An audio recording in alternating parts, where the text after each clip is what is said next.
Olá, querida amiga! Hoje será a nossa última aula de capacitação para o evangelismo feminino e vamos falar sobre como podemos superar desafios no evangelismo público. Espero que você tenha aprendido muito ao longo de todas as aulas que já tivemos e esteja animada para colocar tudo em prática durante o evangelismo. Quando mulheres se levantam para evangelizar, algo poderoso acontece. O meu desejo é que você seja usada de forma poderosa pelo Espírito Santo e que muitas pessoas aceitem a Jesus através de nós. Que Deus lhe abençoe.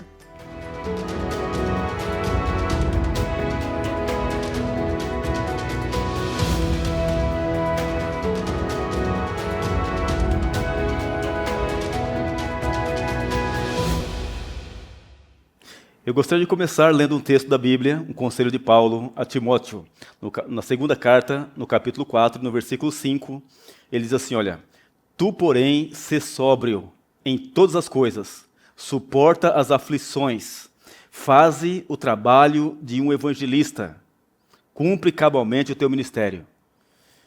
Então aí está o conselho do grande apóstolo Paulo. O nosso tema está aqui, quebrando barreiras, superando desafios no evangelismo público. Um tema especial, não é? Muito bem. Vamos aqui à introdução do nosso tema. Primeira pergunta, como superar os desafios no evangelismo público? E tantos desafios, não é?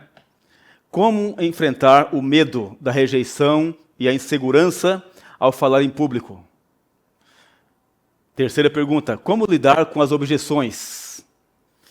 Quarta pergunta, como ser resiliente diante de desafios espirituais e emocionais. Então, nosso tema está baseado aqui, né, nessas questões. Considere que, neste mundo aqui, está a pessoa maravilhosa do Espírito Santo, que trabalha em nossa consciência, nos chama das trevas para a luz, aponta Cristo, o caminho de volta ao céu e a coroa da vida eterna. De outro lado, o diabo chama e oferece os prazeres mundanos. Então há um grande conflito tremendo. Se nossos olhos fossem abertos para enxergarmos o mundo invisível, nós não suportaríamos. A guerra é tremenda. Os anjos que estão no céu estão olhando para cá e vendo a olho nu o que você e eu não enxergamos. E é por essa razão que há alegria no céu, quando um pecador se arrepende aqui na terra e aceita Jesus e abandona o caminho mau. Entende? Os anjos vibram e vibram, porque veem que valeu a pena Cristo vir aqui e derramar o seu sangue na cruz. Então, ao fazer evangelismo, considere esse grande conflito. Então o diabo dá uns ataques para você recuar, porque o diabo não gosta de evangelismo. E quando o diabo dá uns ataques, é porque ali na frente tem bênçãos. E você, se você não perseverar, você não vai encontrar a bênção. Então não recue diante de lutas, de aflições, de dificuldades, de ataques do diabo. Então veja, a pregação do evangelho encerra interesses eternos. É por isso que o diabo fica preocupado com o evangelismo. O assunto é de vida ou morte, de salvação ou perdição. Então considere isso. Pode ser que você esteja vendo aquela pessoa pela última vez na sua vida. Ela veio para ouvir aquele sermão ali, que é questão de salvação para ela. Então o seu sermão, o seu estudo bíblico tem que mudar a vida da pessoa. Entende? Então vamos lá. Considere que a obra de quem é? De Deus, não é sua nem minha. Considere também o Espírito Santo, porque é Ele quem convence o ser humano do pecado, da justiça e do juízo. E se ele não operar, ninguém se converte. Então considere e clame a Deus o poder do Espírito Santo.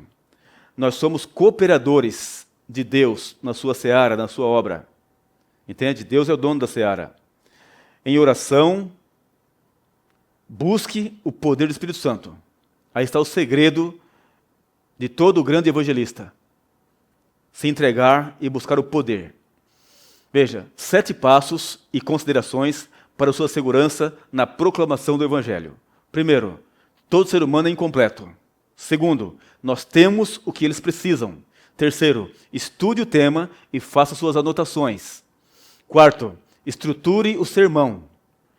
Quinto, faça um PowerPoint. Sexto, objeções, como lidar. E sétimo, resiliência e fé. Então aqui está ou estão os tópicos que vamos abordar nesta palestra, nesta aula. Então veja, primeiro, todo ser humano é incompleto. Então, todo ser humano é incompleto e anda em busca de algo que não possui, e muitas vezes nem sabe o que é. Mas o que a pessoa procura constantemente, consciente ou inconscientemente, é a felicidade. É isso que a pessoa busca constantemente. A felicidade é um anseio supremo do coração do homem.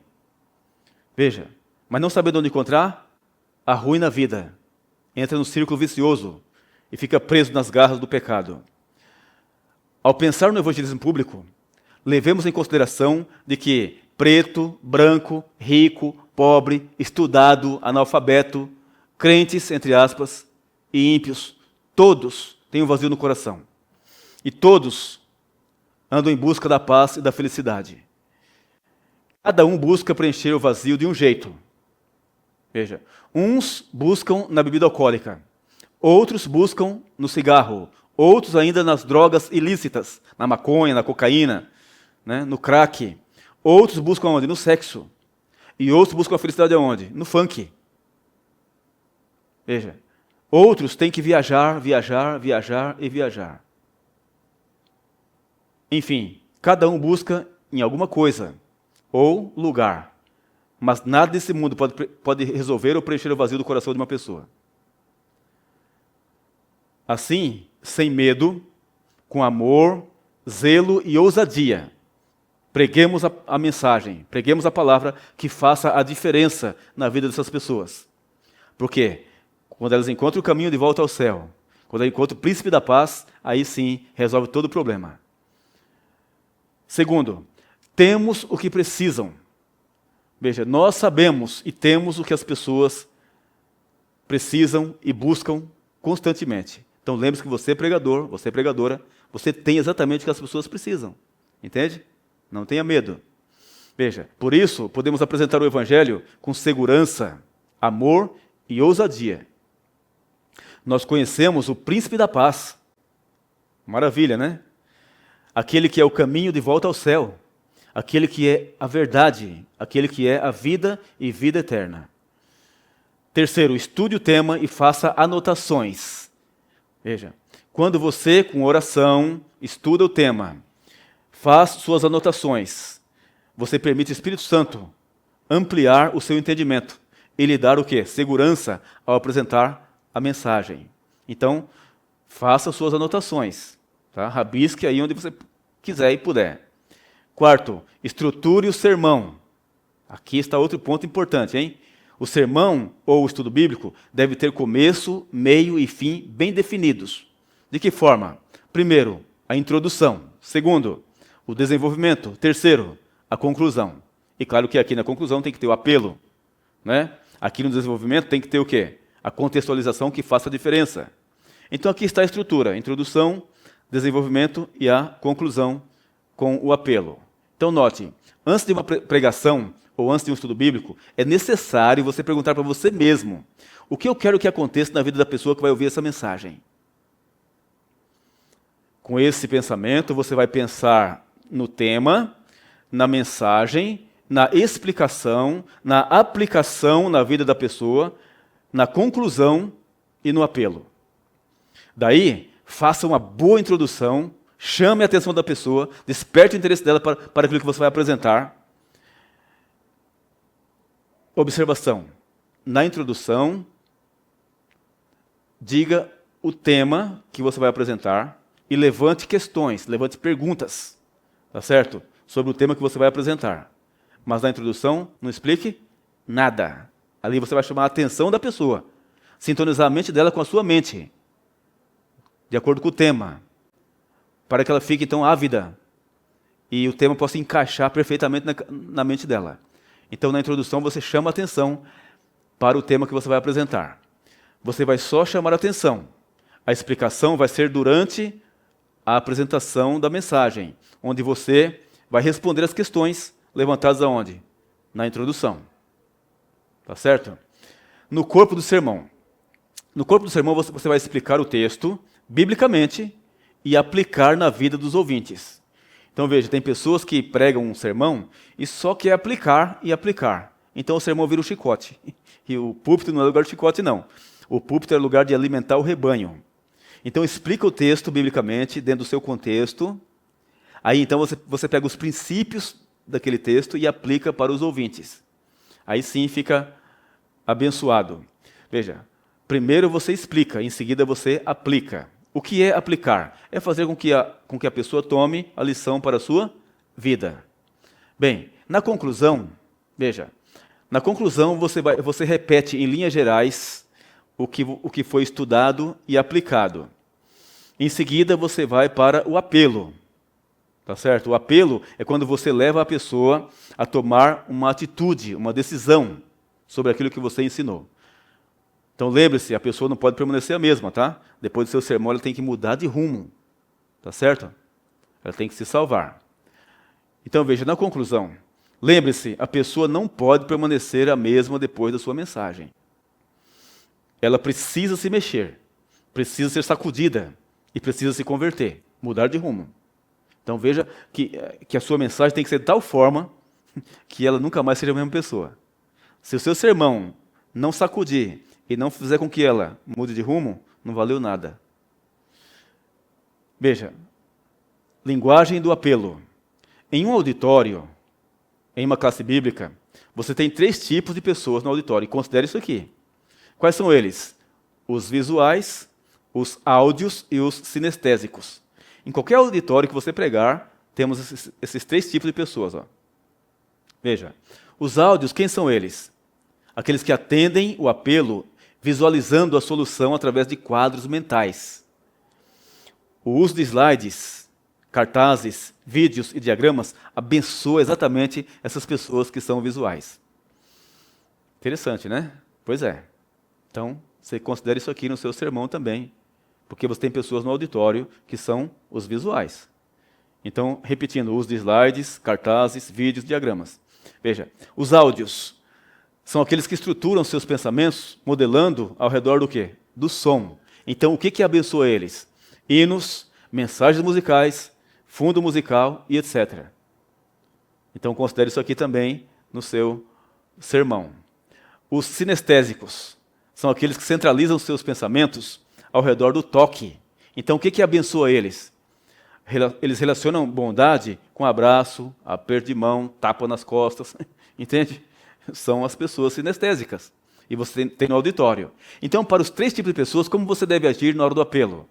Veja, para os visuais, quando você fala assim, ó, imagine Jesus sobre a cruz por você, ele vê isso na mente dele, porque ele é um visual.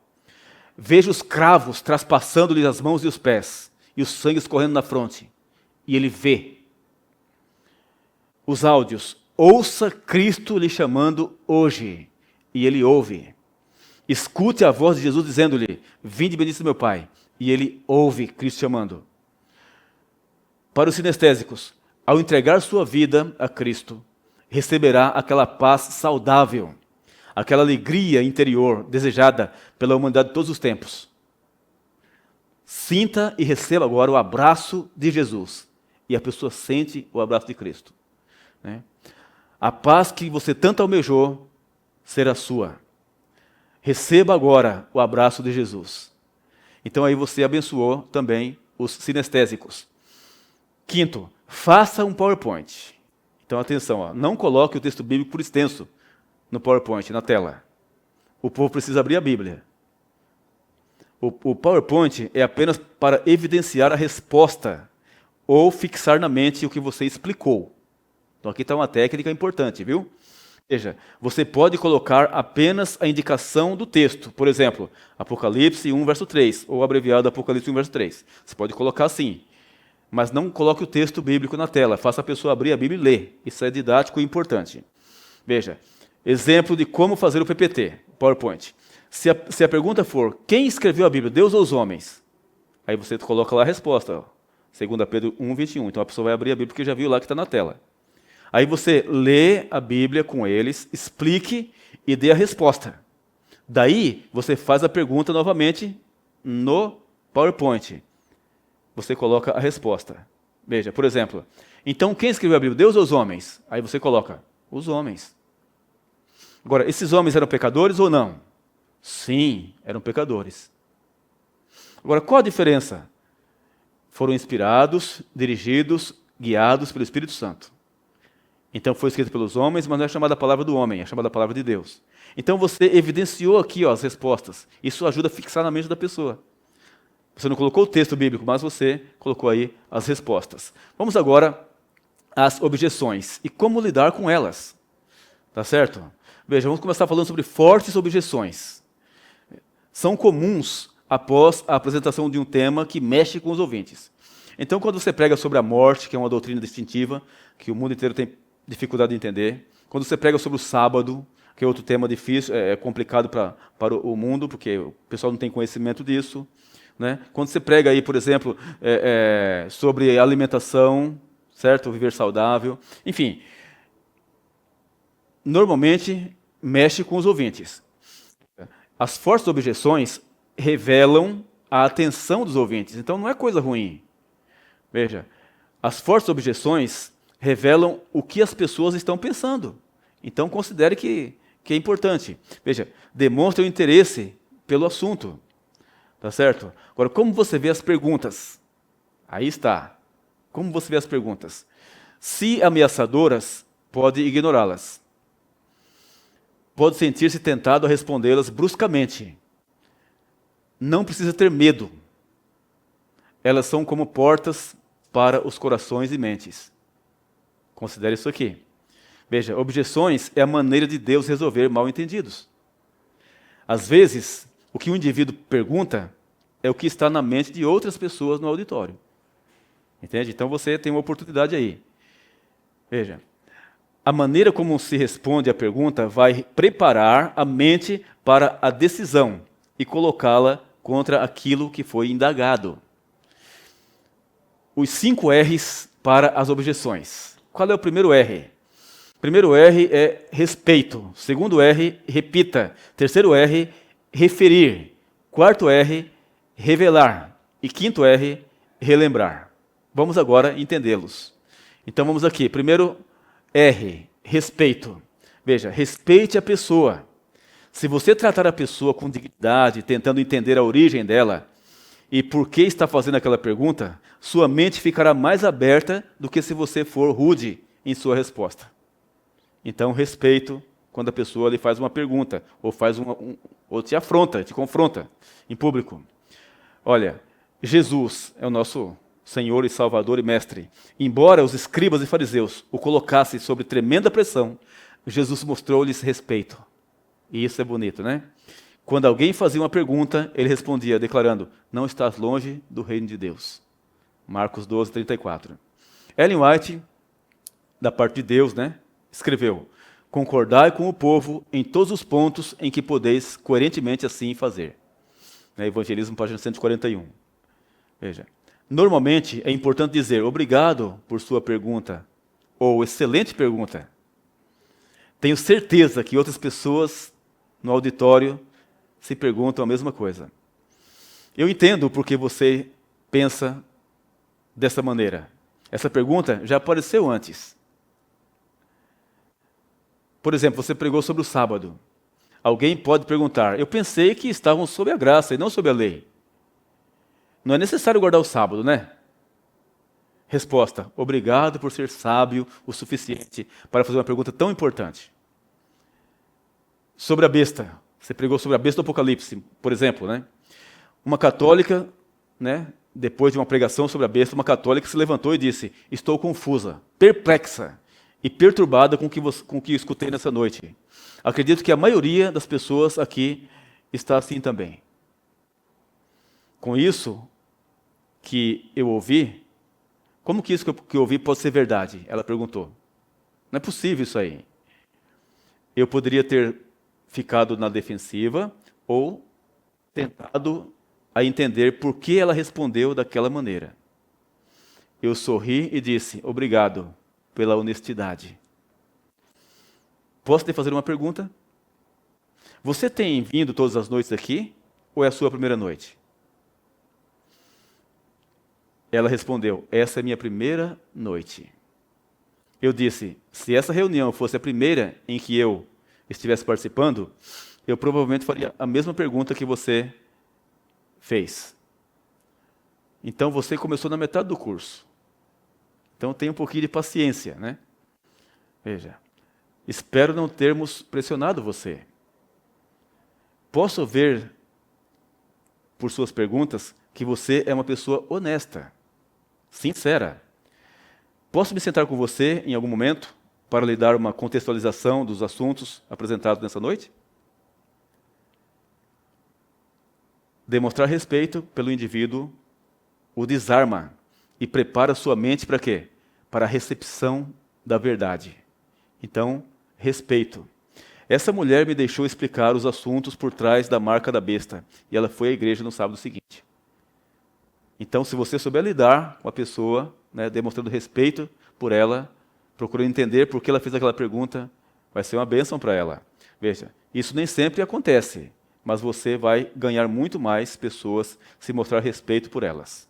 Agora então, o segundo R, repita a pergunta. Veja, o segundo R é repetir as perguntas, parafraseando-as. Veja, esse processo demonstra que você entendeu a pergunta. Veja, repetir a pergunta. Por exemplo, uma pessoa pode dizer: eu sempre pensei que minha mãe estivesse no céu, mas você disse que ela está na terra, está enterrada. Aqui é escuro e frio, e eu não gosto da ideia de pensar que ela está enterrada. Eu posso responder assim: Maria, obrigado pela sua pergunta. É uma pergunta muito boa. Muitas pessoas já disseram coisas parecidas antes. Deixe-me ver se eu entendi a sua pergunta.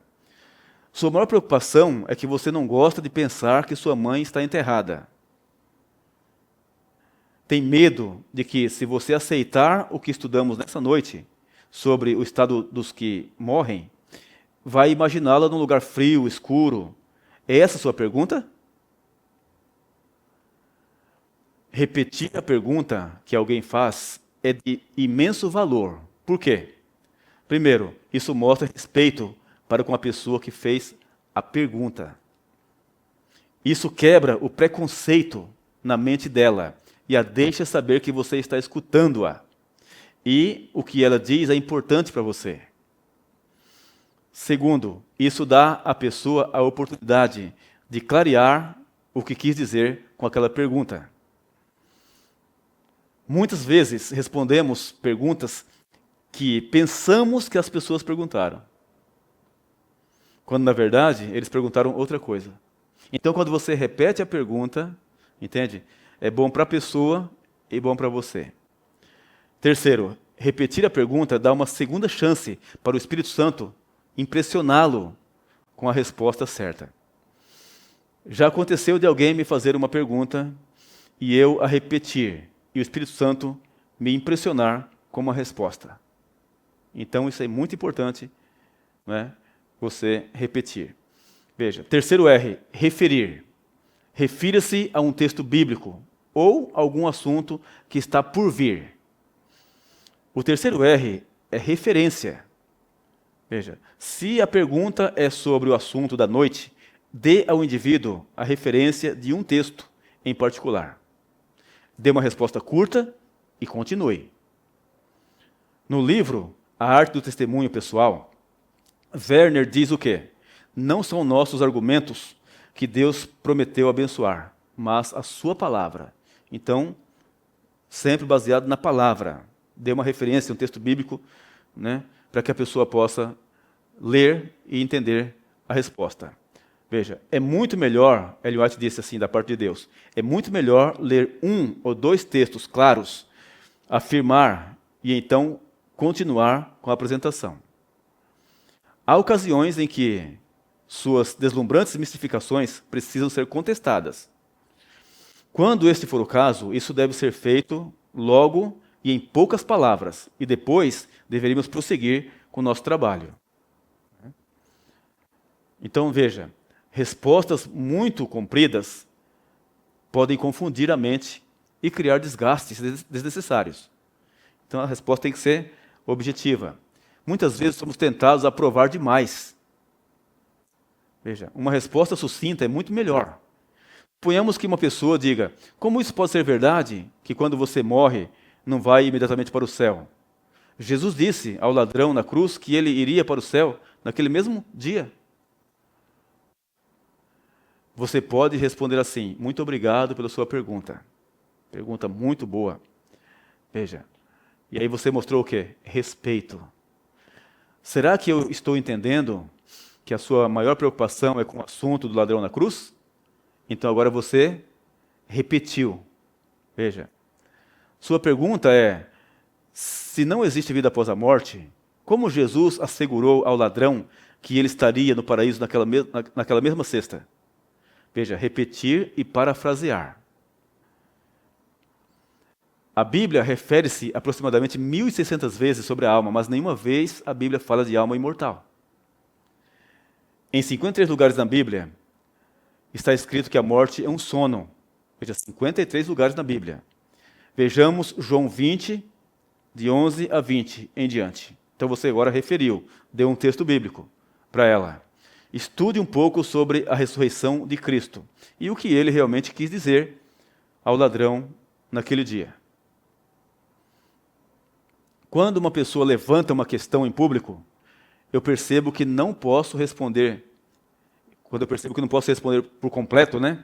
Por causa do tempo e das circunstâncias, aí o que acontece? Nesse caso, geralmente, tento dar uma resposta curta que irá satisfazer a maioria do grupo e usar a pergunta como uma oportunidade de marcar um encontro com aquela pessoa, para que eu possa abrir um estudo bíblico com ela e ajudá-la naquela questão. Veja, por exemplo, José tem uma pergunta sobre o álcool.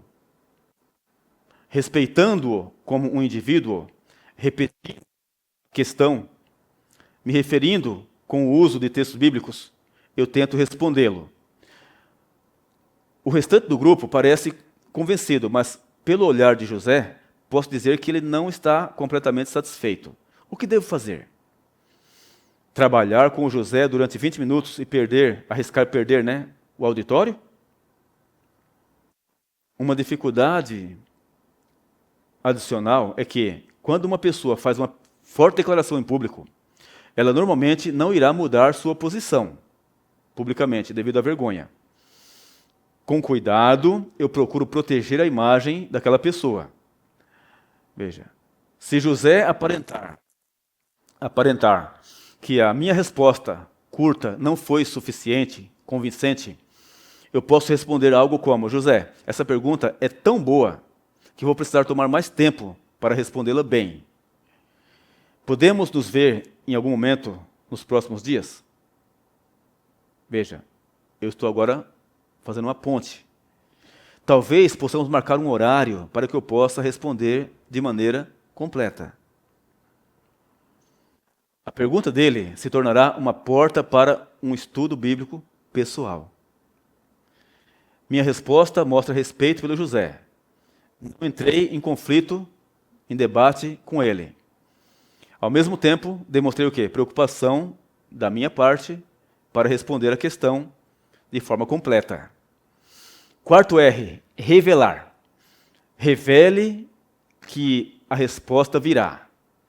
Se a pergunta for sobre algum assunto que será abordado numa um próximo tema, uma próxima reunião, diga: olha, o assunto vai ser estudado em outro dia. Mais tarde vamos abordar esse assunto. Seja específico. Veja, suponhamos que um indivíduo faz uma pergunta sobre o arrebatamento secreto e a volta de Cristo. Você pode dizer, por exemplo: obrigado pela pergunta. Agradeço imensamente a sua pergunta, porque aqui dá uma abertura para que eu possa explicar. Esse assunto é tão importante que vamos tratá-lo em 2 noites. Também ficará mais bem entendido quando tratarmos da série do santuário. Isso porque vamos estudar sobre as 2.300 tardes e manhãs. Será no 4º bloco desta série de conferências. Eu sei que você não vai perder, não é mesmo? Então note que agora eu estou dizendo: olha, você deve vir, porque esse assunto vai ser tratado. Sua pergunta é muito boa e importante, parabéns. Então você deve permanecer aqui. Quando uma pergunta é feita com relação a um assunto futuro, fale para a pessoa que essa questão especificamente será respondida, será abordada e respondida. Quinto R, relembrar. Veja, você não precisa responder todas as perguntas. Você não sabe tudo e esteja disposto a admitir isso. Questões serão levantadas e serão extremamente difíceis de serem respondidas.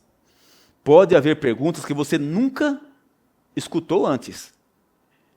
Veja, se você fingir ser uma enciclopédia bíblica, estará meramente provocando sua própria vergonha. Se alguém lhe fizer uma pergunta e você não souber a resposta e tentar fingir inventando uma, seu público inteiro irá perceber. Diga, vou pesquisar e lhe darei a resposta. É importante relembrar de Deuteronômio 29, 29. As coisas encobertas pertencem ao Senhor nosso Deus, as reveladas a nós e aos nossos filhos. Isso quando seguro de que realmente não há uma clara revelação de Deus sobre o assunto. Lembre-se de que você não tem todas as respostas. Admita que você não pode melhorar sua estatura diante dos seus interessados. Relembre mais uma coisa, Deus é soberano, Ele está no controle. E louvado seja Ele, né? Agora, resiliência e fé. Veja, estamos em meio a um grande conflito, tremendo, entre o bem e o mal. Além do diabo, nosso mundo está cheio de demônios. O diabo não aparece para ninguém como ele é. Ele usa pessoas e cria situações. É necessário enxergar além do material e além do carnal, para não cair na arapuca, na armadilha do diabo. Veja, mas aqui também estão os anjos de Deus. Aqui também está o Espírito Santo. E louvado seja Deus por isso. Né? Deus é por nós. Veja, Deus é por nós. Não temos que ter medo de nada. Devemos contar com a atuação maravilhosa do Espírito Santo. Quando o diabo dá uns ataques, é porque mais para frente Deus tem bênçãos. Deus tem almas para o seu reino. Ele quer que você pare e recue para não ver as maravilhas do Senhor na vida das pessoas. Então, com oração, confiança naquele que não falha, seja perseverante e não desanime. Veja, depois de, com oração, ler, fazer suas anotações, estruturar o sermão e fazer um PowerPoint com as linhas gerais, proclame o Evangelho com segurança. Lembre-se que todos têm um vazio no coração, não importa quem seja. Nós temos o que todos necessitam. Não se esqueça de fazer apelos. Deus abençoe você com uma grande colheita para o reino da eterna felicidade. Um abraço.